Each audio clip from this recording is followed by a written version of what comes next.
अस्सलाम वालेकुम नाज़रीन, मैं हूं सैयद जुल्फ़िकार गिलानी और आप देख रहे हैं गिलानी व्लॉग्स। हिंदुस्तान पर जितने हमला आवर भी आए, वो जिस रास्ते से आए या जिस मकाम से गुज़रे उसे वादी छछ कहा जाता है। वादी छछ के बारे में ये मशहूर है कि ये हज़रत ईसा की पैदाइश से पहले भी आबाद थी, लेकिन चूँकि उस ज़माने में तारीख़ लिखने का रिवाज नहीं था, इसलिए उसकी जो तारीख़ मसीह से पहले की है वो ना तो किसी को पता है और ना कोई बता सकता है। लेकिन जो नोन तारीख़ है, जो मालूम तारीख़ है, उसके मुताबिक इस रास्ते से हिंदुस्तान पर हमला करने वाला सबसे पहला बादशाह ईरान का बादशाह था, जिसे आप और मैं डेरियस अव्वल डेरियस वन उसके नाम से जानते हैं, दारा अव्वल। वो पहला बादशाह था जिसने दरियाए सिंध अबूर किया और दरियाए सिंध अबूर करने के बाद उसने जिस सरज़मीन पर कदम रखा, हिंदुस्तान की सरज़मीन पर, वो वादी छछ थी। मैं इस वक्त वादी छछ पे मौजूद हूँ। उसके बाद फिर जो है वो ये ईरान की अमलदारी में शामिल हो गया। हाखामनशी ख़ानदान का बादशाह था दारा अव्वल, दारा दोम यानी डेरियस वन, डेरियस टू और डेरियस थ्री। वो दारा जिसकी सल्तनत को ख़त्म करते करते ख़ुद अलेक्जेंडर दी ग्रेट ख़त्म हो गया, लेकिन फ़ारस की सल्तनत उससे फदा नहीं हो सकी पूरी। इसके बावजूद मुवर्रिखीन ने उसे दी ग्रेट का ख़िताब दिया। मेरे बहुत से नाज़रीन पूछते हैं मुझसे कि आप हमेशा अलेक्जेंडर को अलेक्जेंडर दी ग्रेट क्यों कहते हैं? मैं नहीं कहता, तारीख़ कहती है। और डेरियस को भी डेरियस दी ग्रेट कहा जाता है। तो अलेक्जेंडर डेरियस दी ग्रेट की सल्तनत को ख़त्म नहीं कर सका। उसने भी हिंदुस्तान आने के लिए जिस रास्ते का इंतखाब किया था वो यही वादी छछ थी।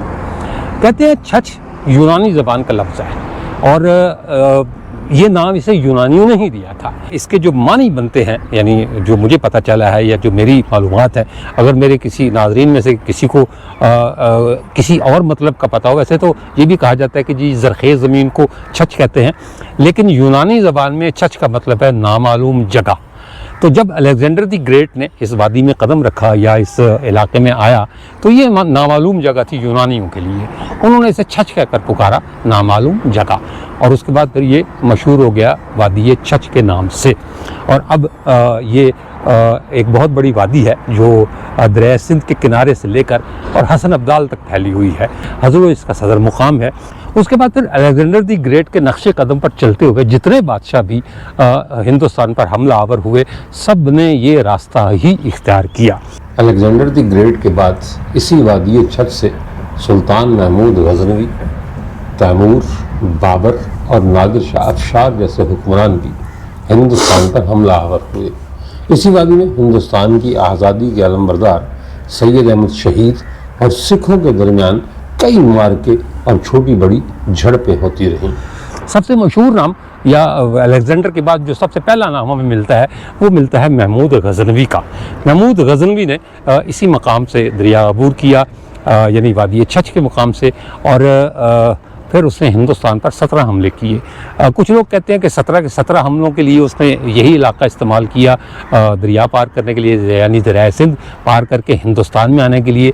और कुछ लोग कहते हैं कि उसने कुछ हमलों के लिए वादी छछ को इस्तेमाल किया और बाकी हमलों के लिए उसने मुख्तलिफ जगहों से दरिया अबूर किया। लेकिन मेरी मालूमात के मुताबिक महमूद गजनवी जब भी आया वो इसी रास्ते से आया। मुगलिया ख़ानदान यानी ज़हीरुद्दीन मोहम्मद बाबर, उसने भी वादी छछ से सबसे पहले हिंदुस्तान पर हमला किया।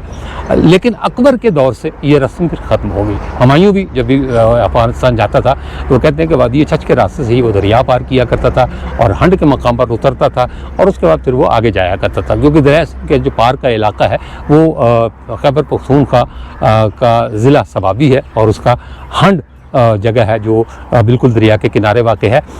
हंड का जिक्र आया तो मैं ये भी बता दूं कि हंड में अलेक्जेंडर दी ग्रेट के दरिया पार करने के याद के तौर पर एक मीनार भी बनाया हुआ है। मैंने उसका हंड का व्लॉग किया था, मैंने बताया भी था। मैं उसकी जो हंड के मेरा ख्याल 2 व्लॉग हैं शायद, तो मैं उनके जो लिंक्स है वो शेयर कर दूंगा इसी वीडियो की डिस्क्रिप्शन में, ताकि जो लोग वो व्लॉग देखना चाहें वो भी देख लें। महमूद गजनवी ने 1008 में हिंदुस्तान पर तीसरा हमला किया और वो हमला बहुत यादगार था, क्योंकि इसी वादी छछ के मैदान में महमूद गजनवी का आमना सामना आनंद पाल की फ़ौजों से हुआ। जयपाल को वो पहले शिकस्त दे चुका था हंड के परली तरफ, जब उस ज़माने में इसका नाम होता था ओ हिंद, اس کو کہا جاتا تھا، اور جیپال کو وہ قیدی بنا کر اپنے ساتھ لے گیا غزنی۔ کہتے ہیں کہ جب وہ اس کو چھوڑا گیا بعض شرائط پر تو اس نے اس میں اپنی بڑی ذلت محسوس کی اور لاہور پہنچا، اپنی سلطنت کو اپنے بیٹے آنند پال کے حوالے کیا، اور پھر اس نے خود چتا جلائی اور چتا میں جل کر مر گیا۔ اس کا بھی ذکر میں نے اپنے موری گیٹ کے بلاگ میں کیا ہوا ہے، وہ اس کا لنک بھی میں اس کی ڈسکرپشن میں شیئر کر دوں گا تاکہ آپ اگر دیکھنا چاہیں تو وہ بلاگ بھی دیکھ سکیں۔ میں وادی چھچھ کا تعارف کرانے کے لیے آپ کو یہاں لایا ہوں تاکہ آپ کو بتا سکوں کہ محمود کی وہ جنگ کتنی یادگار تھی، وہ گاؤں دکھا سکوں جس گاؤں میں الیگزینڈر دی گریٹ نے سب سے پہلے اپنے قدم رکھے تھے، یعنی جب وہ دریائے سندھ سے اتر کر آیا تھا، نکل کر آیا تھا، وہ کون سا گاؤں تھا اور اب اسے کس نام سے پکارا جاتا ہے، یہ بھی میں آپ کو بتاتا ہوں۔ محمود غزنوی اور آنند پال کے درمیان جو جنگ ہوئی، آنند پال خود تو جنگ میں شریک نہیں تھا، اس کا بیٹا ترلوچن پال جو ہے وہ محمود غزنوی کا راستہ روکنے کے لیے اس نے بھیجا تھا آنند پال نے۔ وہ اس وقت کہتے ہیں کہ نندنا کے قلعے میں مقیم تھا۔ نندنا قلعے کا بلاگ بھی میں نے کیا ہوا ہے اور اس کا لنک بھی میں اس کی ڈسکرپشن میں شیئر کروں گا تاکہ آپ اگر سیریز سے دیکھنا چاہیں تو یہ ساری چیزیں آپ دیکھ سکیں۔ تو آنند پال نے ترلوچن پال کو یعنی اپنے بیٹے کو یہ حکم دیا کہ تم جا کر جو ہے وہ محمود غزنوی کا راستہ روکو اور اسے کسی بھی صورت دریا پار مت کرنے دینا، لیکن اگر ادھر ترلوچن پال تھا تو ادھر بھی محمود غزنوی تھا، اور اس کے مقاصد کچھ بھی رہے ہوں لیکن اس پہ کوئی شک نہیں کہ وہ ایک بہادر سپہ سالار تھا۔ محمود غزنوی کے بارے میں کہا جاتا ہے کہ وہ بہت اعلیٰ پائے کا شمشیر زن تھا اور اس کے بعد کوئی ایسا شخص پیدا نہیں ہوا جو اس کی طرح تلوار بازی کر سکتا۔ تو ترلوچن پال نے پوری کوشش کی کہ وہ روکے محمود غزنوی کو دریا پار کرنے سے، لیکن محمود غزنوی نے نہ صرف دریا پار کیا بلکہ اس فوج سے بھی اس کی جنگ ہوئی جو فوج ترلوچن پال اپنے ساتھ لایا تھا۔ 1893 اور 94 کا جو گزیٹیئر ہے پنڈی کا، یعنی گزیٹیئر راول پنڈی، اس کے مطابق اس علاقے کی سب سے مشہور لڑائی 1008 میں سلطان محمود غزنوی اور ہندو راجہ آنند پال کے درمیان لڑی گئی، جسے بیٹل آف چھچھ کے نام سے یاد کیا جاتا ہے۔ 1004-05 میں بھاٹیا اور 1006 میں ملتان فتح کرنے کے بعد محمود غزنوی نے دسمبر 1006 کے قریب ہندو شاہیوں پر حملہ کیا۔ اس کی وجوہات واضح نہیں ہیں، لیکن ایک وجہ یہ بیان کی جاتی ہے کہ محمود ہندوؤں کے ایک مقدس شہر تھانیسر پر حملہ کرنا چاہتا تھا اور خواہش مند تھا کہ ہندو شاہی راجہ اسے گزرنے کی اجازت دے، کیونکہ یہ علاقہ ہندو شاہیوں کے پاس تھا اور تھانیسر جو ہے وہ آگے تھا۔ آنند پال کا باپ جے پال تو پہلے ہی محمود سے شکست کھا چکا تھا اور اس کا قیدی بھی رہا تھا، لیکن خطوں کے دعوت سے یہ پتہ چلتا ہے جو آنند پال اور محمود غزنوی کے درمیان ہوئی کہ وہ اپنے باپ کے برعکس مسلمانوں کے لیے قدرے نرم کوشاں رکھتا تھا۔ اس کے باوجود آنند پال نے محمود کو گزرنے کی اجازت دینے سے انکار کر دیا۔ محمود اپنی فوج کے ساتھ 31 دسمبر 1006 کو ہندوستان میں موسم بہار کی مہم کے لیے غزنی سے روانہ ہوا۔ ہندوستان میں یہ اس کی چھٹی مہم تھی، یعنی چھٹا حملہ تھا۔ آنند پال نے جب یہ خبر سنی تو اس نے ہندو شاہیوں اور اتحادی راجاؤں پر مشتمل ایک بہت بڑی فوج اپنے بیٹے ترلوچن پال کی قیادت میں چھچھ بھیجی۔ ترلوچن کو ہدایت کی گئی تھی کہ محمود کو دریائے سندھ پار نہ کرنے دیا جائے، لیکن ترلوچن پال اس میں ناکام رہا۔ محمود نے نہ صرف دریا پار کر لیا بلکہ جنگ کے لیے چھچھ کے میدانی علاقوں کی طرف روانہ ہو گیا۔ 40 دنوں تک دونوں فوجیں آمنے سامنے رہیں۔ محمود نے اپنے 6000 تیر اندازوں کے جنگی دستے کے ذریعے ہندو شاہیوں پر حملہ کیا، لیکن اس دستے کو ہندو شاہیوں نے تباہ کر دیا۔ بعض تواریخ میں لکھا ہے کہ گکھڑ اس جنگ میں شاہیوں کے اتحادی تھے، چنانچہ گکھڑوں اور شاہیوں کے تقریباً 30,000 فوجیوں نے غزنویوں کے ٹھکانوں پر حملہ کیا، جس میں تقریباً 5000 غزنوی فوجی مارے گئے۔ یہاں رک کر میں ایک بات ضرور کہوں گا، گکھڑ یہ دعویٰ کرتے ہیں کہ وہ محمود غزنوی کے ساتھ ان کا جو جد امجد تھا وہ یہاں آیا تھا، یعنی ہندوستان آیا تھا، لیکن اگر تاریخ کی اس روایت کو تسلیم کر لیا جائے کہ گکھڑ کبھی ہندو شاہیوں کے اتحادی بھی رہے ہیں تو پھر یہ معاملہ بالکل الٹ ہو جاتا ہے، کیونکہ محمود غزنوی کے خلاف اگر وہ لڑے تھے تو پھر محمود غزنوی نے انہیں یہ علاقہ تحفے میں کیوں دیا جسے آج پوٹوہار کہا جاتا ہے۔ بہرحال 5000 غزنوی فوجیوں کے مرنے سے جو غزنوی فوج تھی وہ مشکل حالات میں تھی، لیکن محمود غزنوی نے اپنے خصوصی دستوں کے ہمراہ عقب سے حملہ کیا، جس کی وجہ سے شاہی فوجیں غیر منظم ہو گئیں اور آخر کار فرار ہو گئیں۔ اس تصادم میں تقریباً 20,000 ہندو شاہی فوجی مارے گئے۔ محمود کی فاتح فوج نے آنند پال کے ایک بیٹے बहुत सारा माले गनीमत और 30 जंगी हाथियों को पकड़ लिया। ये महमूद और हिंदू शाहियों की आखिरी लड़ाई थी। महमूद ने भागने वाली हिंदू शाही फौजों का ताक़ुब कांगड़ा की वादी तक किया, जहां उन्होंने भीम या नगरकोट के किले में पनाह ली थी, लेकिन 3 दिन के बाद हथियार डाल दिए। ये हिमाचल प्रदेश का इलाका है। कांगड़ा में हिंदू शाहियों का खजाना भी महमूद के हाथ लगा। महमूद ने मफसूहा सरजमीनों पर अपने गवर्नर मुकर्रर किए और अगले साल जून में गजनी वापस आ गया। उसके बाद आनंद पाल ने अमन की तजवीज़ के साथ महमूद के पास एक सिफारत भेजी, जिसे कबूल कर लिया गया। हिंदू शाहियों ने ज़ैली हैसियत को कबूल कर लिया, फौजी मदद फराहम करने की यकीन दहानी कराई गई और गज़नवी फ़ौज को रास्ता देने की ज़मानत दी गई, और इसके साथ साथ उन्होंने सालाना खराज की यकीन दहानी भी कराई। फिर इसी वादी छछ में 1205 में सुल्तान शहाबुद्दीन गौरी ने गखड़ों को शिकस्त दी। उसके बाद 14वीं सदी ईस्वी में कश्मीर के बादशाह शहाबुद्दीन मीरी ने अटक खुर्द के मुकाम पर गखड़ों को शिकस्त देकर ये इलाका उनसे छीन लिया, क्योंकि गखड़ जो है वो पहले दरिया सिंध से दरिया झेलम के दरमियान तक के हुक्मरान थे। लेकिन ये शहाबुद्दीन गौरी और शहाबुद्दीन मीरी दो अलग अलग शख्सियात हैं। ये बहुत कश्मीर का एक बाजबरूत बादशाह था शहाबुद्दीन मीरी, इसने जो है वो शिकस्त दी थी गखड़ों को। और फिर 1519 में बाबर के आने तक ये इलाका कश्मीर की अमलदारी में रहा। यानी गखड़ों को असूली तौर पर ये इलाका बाबर के आने के बाद मिला, क्योंकि बाबर ने जब यहाँ आकर कब्ज़ा किया, पहले तो गखड़ों ने इसकी मुखालफत की बाबर की, लेकिन जब उसने फरवाला किले पर हमला किया तो हाथी खान फरार हो गया। ये अलग बात है कि कुछ दिन के बाद उसने फिर मुआफ़ीनामा भिजवाया और ये यकीन दहानी कराई कि वो मज़ीद किसी किस्म की कोई शरारत नहीं करेगा। चुनांचे बाबर ने उसे मुआफ़ करके सुल्तान का खिताब दिया। तो गखड़ आखिर वक्त तक अपने साथ जो सुल्तान का लक़ब लिखते रहे, ये ज़हीरुद्दीन बाबर की देन है। गखड़ फिर पोठवार पर हुक्मरान रहे और मुग़लों के इत्तेहादी भी रहे। इसी इत्तेहाद की वजह से बाद में शेर शाह सूरी की मुखालफत का और सुल्तान सारंग खान की शहादत का सामना भी करना पड़ा, क्योंकि मुग़लों को अगर इक़्तिदार मिला था दोबारा, यानी हुमायूं के भागने के बाद, तो उसमें यहाँ से गखड़ों ने हिस्सा लिया। गखड़ वैसे सारा क्रेडिट खुद लेते हैं, लेकिन तारीख दुरुस्त कर लें मेरे गखड़ भाई भी, तो उसमें सिर्फ गखड़ शामिल नहीं थे हुमायूं के साथ, बल्कि एक बलोच सरदार भी शामिल था, जिसका मकबरा उकाड़े में मौजूद है। कभी इंशाअल्लाह ज़िंदगी रही तो उसका व्लॉग करके मैं आपको दिखाऊँगा। उसका नाम है मीर चाकर अली खान रिंद। रिंद कबीले का सरबराह उसे चाकर आज़म के नाम से तारीख जानती है। तो चाकर आज़म ने बलूचिस्तान से हुमायूं का साथ दिया और वो उसके लिए लड़ा। उसने अपना सब कुछ लुटा दिया, अपना कबीला छोड़ दिया, क्योंकि उसके कबीले में हुमायूं का साथ देने या ना देने पर फूट पड़ गई थी, लेकिन उसने साथ दिया। तो लिहाजा गखड़ों के साथ साथ बलोचों ने भी मुग़लों को इक़्तिदार दोबारा हासिल करने में बहुत ज़्यादा मदद दी। तो इसमें गखड़ अकेले नहीं है, बलोच भी इनके साथ है, और वो बलोच है चाकर आज़म। हिंदुस्तान आने वाले तमाम हमलावर वादी छछ से गुजरा करते थे। यहाँ जंगें भी होती थीं, मुकामी कबाइल उनसे झड़पें भी हुआ करती थीं, इसीलिए इसे यानी वादी छछ को खून की वादी के नाम से भी पुकारा जाता है। वादी छछ के रजिस्टर्ड देहात की तादाद 84 है, लेकिन जो गैर रजिस्टर्ड देहात हैं या छोटी मोटी ढोके हैं, उनकी तादाद सैकड़ों में है। मैं इस वक्त वादी छछ के एक ऐसे ही गांव के चौक में खड़ा हूं, जहां लिखा हुआ है बुनियादी मरकज़ सेहत हारून, और ये हबीब बैंक लिमिटेड हारून ब्रांच। ये सामने एक होटल है, ये चौक है, और ये उधर सामने मोटरवे नज़र आ रही है, अगर आप देख सकते हो। मुझे नज़र आ रही है। मैं फिर कहूँगा नंगी आँख से देखता हूँ तो लोग कहते हैं कि अच्छा आप नंगी आँख से देखते हैं, मेरा मजाक उड़ाते हैं। तो ये सामने मोटरवे है और ये सड़क जो है वो ये भी वादी छछ में ही जा रही है। इस गांव की अहमियत ये है कि जब अलेक्जेंडर द ग्रेट हंड पहुंचा तो उसका जो यारे गार था हपासचंद, वो उससे पहले वहाँ मौजूद था। हपासचंद ने कश्तियों का एक पुल बनाया हुआ था, जिसके रास्ते से अलेक्जेंडर ने दरिया सिंध को अबूर करना था।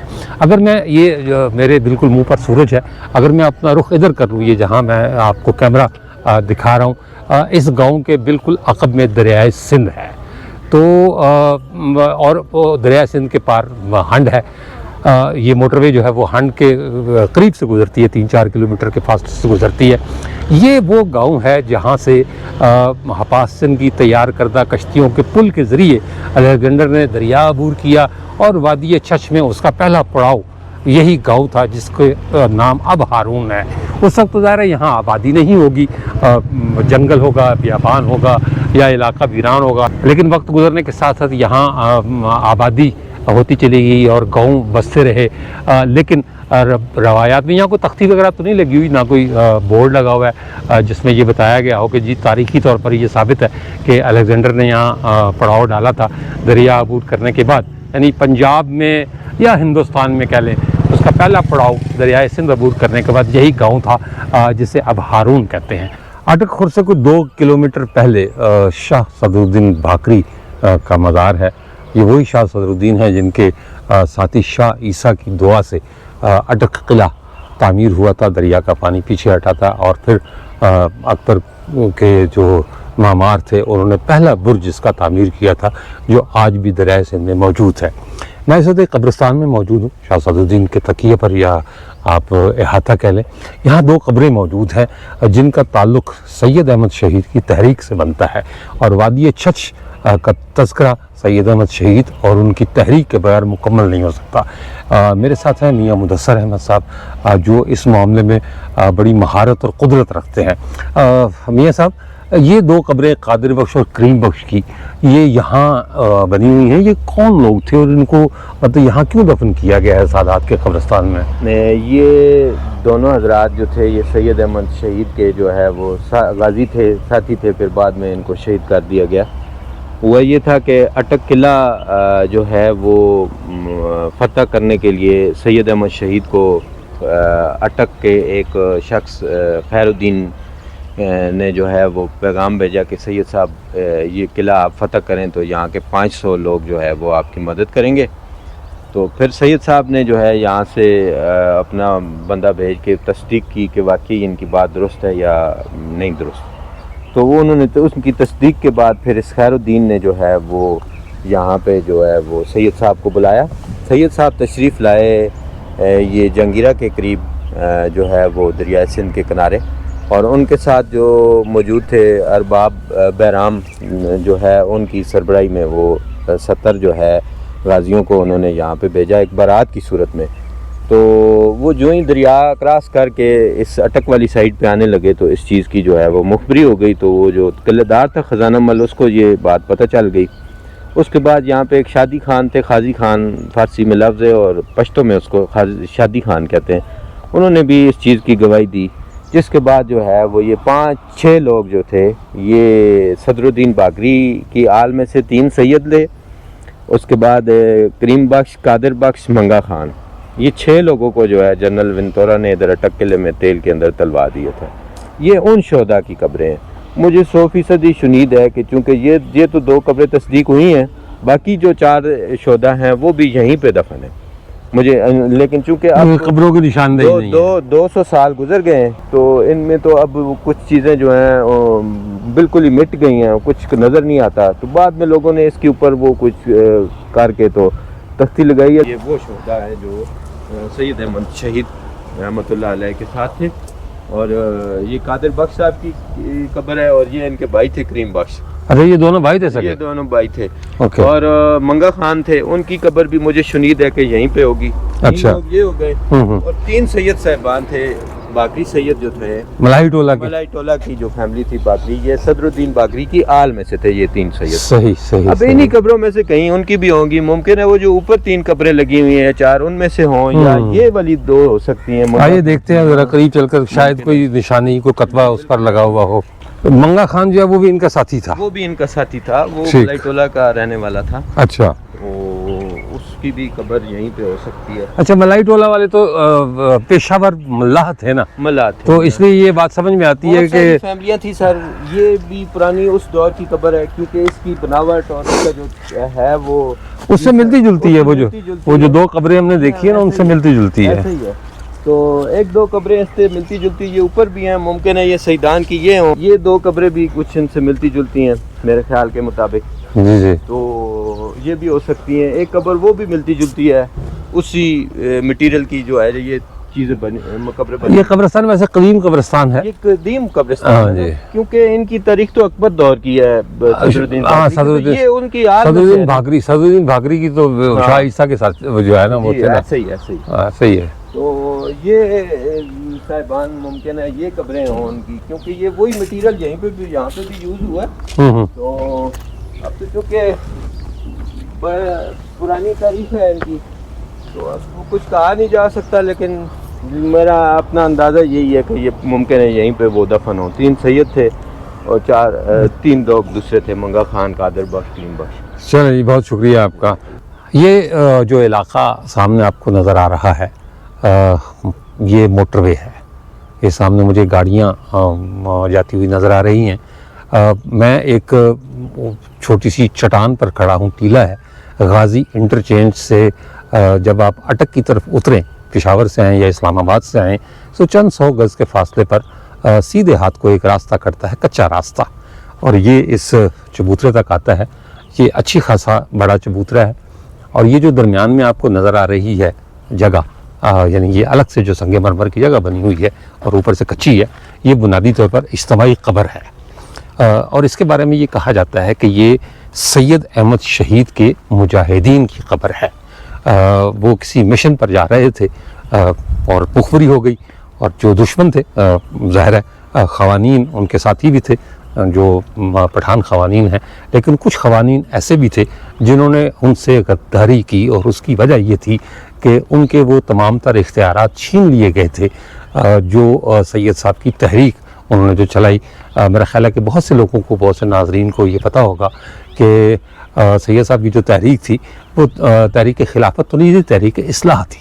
उन्होंने जो उस ज़माने में शुमाल मगरबी सरहदी सूबा था, वहाँ शरई निज़ाम नाफिज किया, ख़ुद खलीफा होने का ऐलान भी किया, और इस्लामी क़वानीन भी नाफिज किए। खुतबे में उनका नाम भी पढ़ा जाता था। लड़कियों की शादी के बदले में जो पैसे लेते थे उसको भी उन्होंने ममनू करार दे दिया। वैसे तो ये लिखाबाजी के ख्याल किया जाता है कि शेर शाह सूरी के दौर का बना हुआ है, और इसके ऊपर क्या लिखाबाजी कि एक छोटा सा हवादार कमरा। अच्छा, ये कमरा नहीं है, ये जिस किसी ने भी तारीख इसकी लिख कर लगाई है, तहरीक मिनहाज वाला ने लगाई है, लेकिन ये गलत है। ये चहल गाज़ी यानी 40 गाज़ियान इस्लाम दफन है। ये इन गाज़ियों का शेर शाह सूरी से कोई ताल्लुक़ नहीं है, बल्कि इनका ताल्लुक़ जो है वो 1826 में शुरू होने वाली तहरीक इस्लाह के रूए रवां सैयद अहमद शहीद और शाह इस्माइल शहीद से है। जो वादी छछ है, ये बुनियादी तौर पर तो राजों, महाराजों, बादशाहों और हमला आवरों से भरी पड़ी है। इसके चप्पे चप्पे पर जो है वो उनके कदमों के निशान हैं, लेकिन जो वादी छछ की तारीख है वो इन शाहों, महाराजों और राजाओं के अलावा एक फ़कीर के ज़िक्र के बगैर अधूरी है, और उस फ़कीर का नाम है सैयद अहमद शहीद। मेरे साथ मौजूद है मियाँ मुदस्सर अहमद साहब। तो वो सैयद अहमद शहीद के बारे में दिलचस्पी भी रखते हैं, और उन्होंने अच्छी खासी रिसर्च भी की है। तो मैं इस वक्त चहल गाज़ी बाबा की कब्र पर खड़ा हूँ। अच्छा मियाँ साहब, उस पर लिखा हुआ कि शेर शाह सूरी के दौर का ये बना हुआ है, आप क्या कहते हैं? नहीं सर, ये बिल्कुल फेक इंफॉर्मेशन है जो इसके ऊपर लिखी हुई है। ये हमारे इलाका छछ में किसी को भी नहीं पता। सही, मुझे भी तकरीबन 2 साल पहले तक इस चीज़ के मुतालिक कोई इल्म नहीं था। ठीक है। इसका दस्तावेजी सबूत मौलाना गुलाम रसूल महर की किताब सैयद अहमद शहीद में मौजूद है। सही। ये जो 40 गाजी थे सैयद अहमद शहीद के, ये हुआ ये कि शाह इस्माइल शहीद ने जब फतवा दिया शादी खान को कत्ल करने का, तो ये हंड का मकाम है, वहाँ पे शाह इस्माइल शहीद खुद तशरीफ़ लाए उन्होंने गाजी अपने गाजियों के साथ, और ये जो लोग थे ये अल्टरनेट के तौर पे साथ हो मुख्तलिफ जगहों पे इन लोगों को छुपा के उन्होंने रखा हुआ था। सही। और शादी खान को हंड के किले में कत्ल किया गया। उसके बाद ये लोग वापस जा रहे थे, इनके पास कुछ हथियार भी थे, कुछ असला जो उस दौर का हुआ करता था वो था। तो यहाँ पे छाचियों ने और वो जो शादी खान था ट्राइबल सरदार, उसके कुछ लोग जो थे उन्होंने इनको इस मकाम पे या इससे कोई 100-200 किलोमीटर के राउंड अबाउट के एरिया के अंदर जो है ना, इस एरिया के अंदर शहीद किया था। अच्छा, ये शादी खान वही था जिसके कत्ल का फतवा जो है शाह इस्माइल शहीद ने पंतार में दिया था। बिल्कुल। तो ये जो 40 लोग जो इज्तिमाई कब्र है उनकी, और इनको जो है वो हंगामी सूरत हाल के अंदर यहाँ पे जो है दफन किया गया था। और मेरा ख्याल है कि शायद कोई किसी ने व्लॉग भी नहीं किया हो इसके नहीं, ऊपर इस पे कोई आज तक व्लॉग नहीं हुआ। मैं इसीलिए ये चाहता था कि ये जो है एक दस्तावेजी शक्ल में जो है ये चीज़ सामने आए। मैं मुख्तलिफ पेजों के ऊपर इसके मुतालिक देखता रहता हूँ, लेकिन जितनी इन्फॉर्मेशन है वो टोटली फेक है। मेरे पास इंशाल्लाह मैं दावे से ये कहता हूँ जो भी चीज़ होगी वो मैं दस्तावेजी सबूत दूंगा, हर चीज़ का हवाला दूंगा। ये देवबंद मरकज़ सहारनपुर इंडिया में इसका रिकॉर्ड है, کیونکہ یہ کچھ لوگ زندہ واپس بھی گئے تھے نا مارکہ بالاکوٹ کے بعد. جی تو انہوں جو نے لوگ زندہ بچے تھے وہ واپس چلے گئے تھے. تو ان کے پاس یہ ریکارڈ ہے انڈیا والوں کے پاس. کیوں یہاں پہ تو کوئی بچا نہیں تھا. تحریک 5 سال رہی, 1826 سے لے کر 1831 تک, جب تک سید صاحب شہید نہیں ہو گئے. تو یہ اس کا مطلب ہے کہ یہ کوئی 1828-29 کے لگ بھگ کا واقعہ ہے. یہ تقریباً 29 یا 30 کے راؤنڈ اباؤٹ یہ ان 2 سالوں کا واقعہ. ان 2 سالوں کا واقعہ. سرکار بہت شکریہ, اور مجھے اس بات کی خوشی ہے کہ میں جو ہے وہ تاریخ کھنگالتے کھنگالتے ایک ایسے مقام تک پہنچا جہاں اس سے پہلے کوئی بلاگر نہیں آیا. تو بہت شکریہ آپ کا, آپ نے ہمیں معلومات فراہم کی.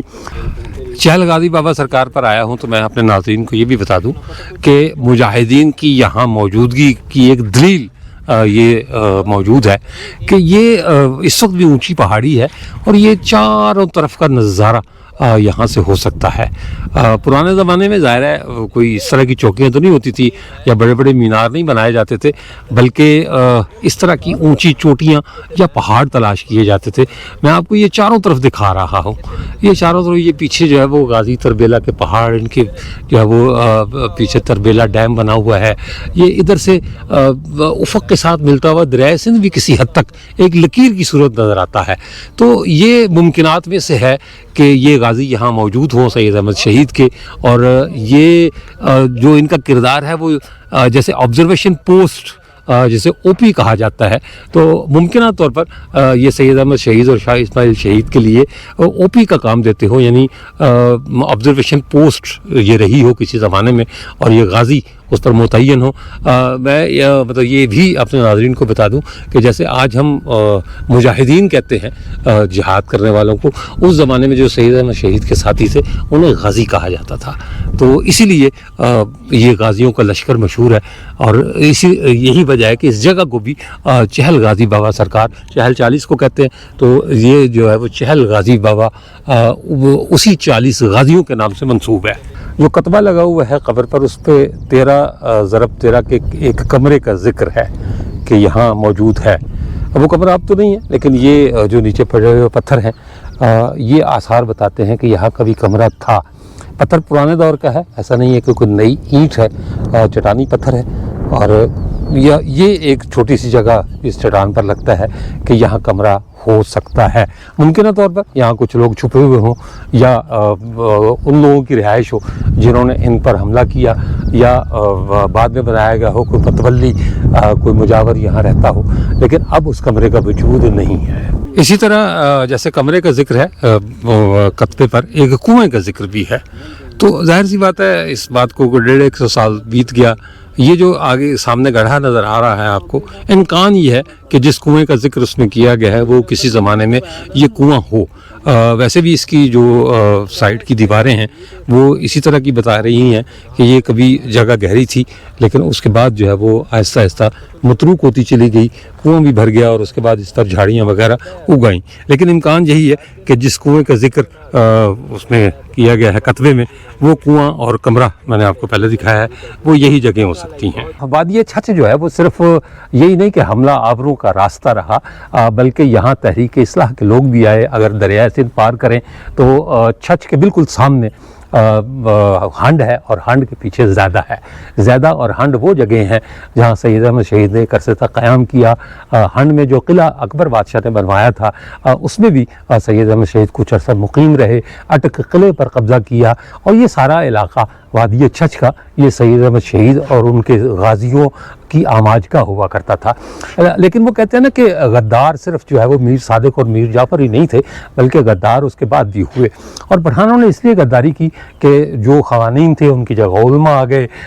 بچیوں کی شادیوں کے وہ پیسے لیا کرتے تھے, لیکن سید صاحب نے اس سے منع کر دیا اور یہ حکم دیا کہ لڑکی جیسے ہی شادی کی عمر کو پہنچے اس کی شادی کر دی جائے, انتظار نہ کیا جائے.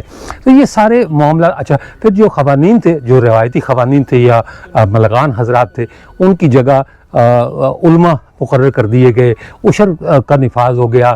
انہوں نے رنجیت سنگھ کو خط بھی لکھا کہ یا تو تم مسلمان ہو جاؤ اور یا پھر جنگ کے لیے تیار ہو جاؤ.